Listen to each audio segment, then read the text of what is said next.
Ek moet jou hierdie storie vertel. Dit maak my opgewonde. As iets vir my werk dan word ek opgewonde en ek wil altyd iemand anders te vertel van hierdie storie wat ek vandag wil vertel.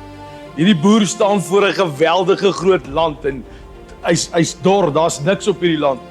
Dit beteken nie dat wanneer hierdie boer voor hierdie land staan en daar's niks op die land, die grond is onvrugbaar nie. Nee.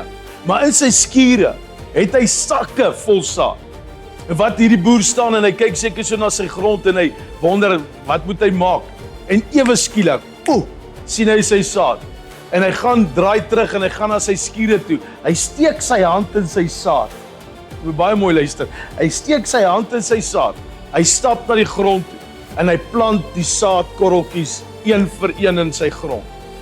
Wat maak hy? Hy het 'n verwagting en hy wag op die Here om vir hom water te stuur. Die vroeë reëns en die laat reëns. Of jy 'n besproeiing het jy water nodig.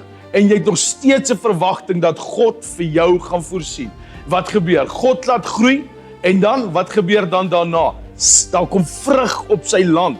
Die vrug is vir jou om te geniet in die gehoorsaamheid dat jy gestaan het by 'n dordroë land met saad in jou skure agter jou en hy moes gehoorsaam gewees het om te gaan vertrou, sy hand in sy saad te steek en uit te gaan en dit te plant op sy grond sodat jy dit kan geniet. My vriend, voor op die skerm sê ons bankbesonderhede sien. Woord en waarheid George.